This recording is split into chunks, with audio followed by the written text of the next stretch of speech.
তো কেমন আছো তোমরা? তবে তোমরা হয়তো গত কয়েকদিন ধরে দেখতেছো যে সপ্তম শ্রেণীর ইতিহাসে সমাজবিজ্ঞান বইয়ে শরীফ থেকে শরীফা হওয়ার গল্পটা নিয়ে মানুষ কিভাবে সমালোচনা করতেছে। এক কথায় বলতে গেলে this is the most critical issue in Bangladesh today. And I hope তোমরা জানো যে এই জিনিসটা নিয়ে কেন এতটা সমালোচনা হচ্ছে অ্যান্ড কী কারণে এই জিনিসটা এতটা ভাইরাল হয়েছে। আচ্ছা, যারা জানো না তাদের জন্য বলে দিই, আসিফ মাহতাব উচ্চ ব্র্যাক ইউনিভার্সিটির একজন লেকচারার মেবি। আচ্ছা ভাই, এই শরীফ শরীফের গল্পটার প্রধান কাহিনী হচ্ছে ট্রান্সলেট জেন্ডার, মানে এই গল্পটার মাধ্যমে ওরা বাচ্চাদের কাছে সমকামিতার প্রমোট করতেছে। যে সপ্তম শ্রেণীতে থাকার সময় আমরা আদু ভাইয়ের গল্প পড়তাম, ওই সপ্তম শ্রেণীতে এখন ফোলা ফাইন সমকামিতা নিয়ে পড়ালেখা করে। আই থিঙ্ক ওরা চাইছিল যে গল্পটার মাধ্যমে বাচ্চাদেরকে সেক্সুয়ালি কিছু এডুকেশন দেওয়ার জন্য, বাট ওরা ওইটা করতে গিয়ে এখন বাচ্চাদের কাছে সমকামিতার প্রমোট করতেছে, যেটা আমাদের বাংলাদেশে সম্পূর্ণরূপে হারাম এবং আমাদের ইসলামেও হারাম। শুধু আমাদের বাংলাদেশ বা ইসলামেই কেন, আমি যত দূরে জানি সব ধর্মে এই জিনিসটা হারাম।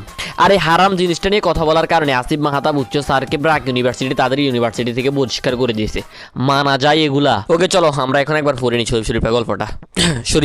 শরীফা বললেন, যখন আমি তোমাদের স্কুলে পড়তাম তখন আমার নাম ছিল শরীফ আহমেদ। আনুচিং অবাক হয়ে বলল, আপনি ছেলে থেকে মেয়ে হলেন কি করে? মানে এই আনুচিং হচ্ছে এই গল্পের সপ্তম শ্রেণীর একজন শিক্ষার্থী, আর শরীফ বা শরীফা সে হচ্ছে একজন অতিথি যে সপ্তম শ্রেণীর শিক্ষার্থীদের সাথে দেখা করতে আসছে, যাকে নিয়ে আসছে এই গল্পের সপ্তম শ্রেণীর একজন শিক্ষিকা। আমি তখনও যা ছিলাম এখনো তাই আছি, নামটাকে আবার বদলেছি। ওরা শরীফার কথা জেনে ঠিকঠাক বুঝতে পারলো না। আমি তাকে জিজ্ঞেস করলো, আপনার বাড়ি কোথায়? শরীফা বললেন, আমার বাড়ি বেশ কাছে, কিন্তু আমি এখন দূরে থাকি। আমি মাথা নেড়ে বললো, বুঝেছি, আমার পরিবার যেমন অন্য জায়গা থেকে এখানে এসেছে, আপনার পরিবারও তেমনই এখান থেকে অন্য জায়গায় চলে গিয়েছে। শরীফা বললেন, তা নয়, আমার পরিবার এখানেই আছে। আমি তাদের ছেড়ে দূরে গিয়ে অচেনা মানুষের সঙ্গে থাকতে শুরু করেছি, এখন সেটাই আমার পরিবার। তাদের অবাক হতে দেখে শরীফা এবার নিজের জীবনের কথা বলতে শুরু করলেন। আচ্ছা ভাই, আমি এগুলো নিয়ে কিছু এক্সপ্লেন করতেছি না, কজ ভাই এখনো কিন্তু গল্পটা শুরু হয় নাই, গল্প তো শুরু হবে এখন। এটা তো ছিল একটা ট্রেলার মাত্র। শরীফার গল্প। ছোটবেলা সবাই আমাকে ছেলে বলতো, কিন্তু আমি নিজে একসময় বুঝলাম আমার শরীরটা ছেলেদের মতো হলেও আমি মনে মনে একজন মেয়ে। ভাই ম্যাক্সিমাম ট্রান্সজেন্ডারদের একই রকম কথা, তাদের নাকি শরীরটা একরকম কিন্তু তারা মনের ভিতর থেকে আরেক রকম। আমি মেয়েদের মতো পোশাক পরতে ভালোবাসতাম, কিন্তু বাড়ির কেউ আমাকে পছন্দের পোশাক কিনে দিতে রাজি হতো না। বোনদের সাজবার জিনিস দিয়ে লুকিয়ে লুকিয়ে সাজতাম, ধরা পড়লে বোকাজোকা, এমনকি মারও জুট্টো কপালে। মেয়েদের সঙ্গে খেলতেই আমার বেশি ইচ্ছে করতো। ভাই ওইটা তো আমারও ইচ্ছে করে, কিন্তু এই সমাজের কারণেই না পারি না। বাই দ্য ওয়ে, আমারটার ওটা এক না, টোটালি ডিফারেন্ট। কিন্তু মেয়েরা আমাকে খেলা নিতে চাইতো না। ছেলেদের সঙ্গে খেলতে গেলেও তারা আমার কথাবার্তা চালচলন নিয়ে হাসাহাসি করতো।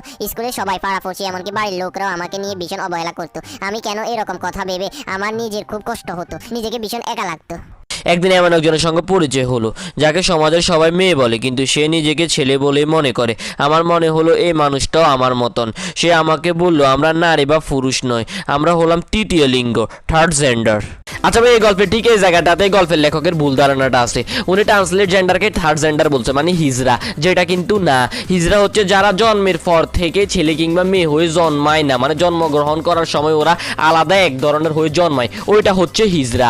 আর যারা ট্রান্সলেট হয়, মানে যারা ছেলে থেকে মেয়েতে রূপান্তরিত হয় বা মেয়ে থেকে ছেলেতে রূপান্তরিত হয়, ওটা হচ্ছে সমকামিতার সমান। ওকে, লেট মি এক্সপ্লেন। আচ্ছা ভাই, ধরো তুমি বর্তমানে একটা ছেলে, তো তোমার বিয়ের সময় তুমি কাকে বিয়ে করবে? একটা মেয়েকে নাকি একটা ছেলেকে? তো অবশ্যই তুমি একটা মেয়েকে বিয়ে করবে। যখন তুমি ওই ছেলে থেকে মেয়েতে রূপান্তরিত হবা, তখন তুমি বিয়ে করার সময় কাকে বিয়ে করবা? একটা ছেলেকে। মানে তুমি সমকামিতা করতেছো, ছেলে হয়ে ছেলেকে বিয়ে করছো, মানে তুমি আগে তো ছেলে ছিলা, পরেই না মেয়ে হইছো। হ্যাঁ, মেয়ে কি হইছো? ওইটা তো ডাক্তারি সার্জারির মাধ্যমে না তুমি হইছো। সৃষ্টিকর্তা তো তোমার মেয়ে সৃষ্টি করা নাই। তো তুমি যদি আরেকটা ছেলেকে বিয়ে করো, তখন তো ওইটা গের সমতুল্য হবে নাকি? তো ভাই আমরা এইটাই বুঝতে চাইতেছি, ঠিক আমরা সাধারণ মানুষটা ঠিক এইটাই বুঝতে চাইতেছি। আর ওই শিক্ষকটা মেবি এইটাই বুঝতে চাইছে। ব্র্যাক ইউনিভার্সিটির মতন এত বড় একটা ইউনিভার্সিটির এত বড় বড় লেভেলের এত বড় বড় জ্ঞানী মানুষগুলা এই সাধারণ বিষয়টা বুঝতেছে না। তবে ওদেরকে নিয়ে আমি আর কিছু বলবো না, জাস্ট এটাই বলবো যে বন্ধ করেন আল্লাহর রাস্তে, এগুলা শুনতে ভালো লাগে না এগুলা।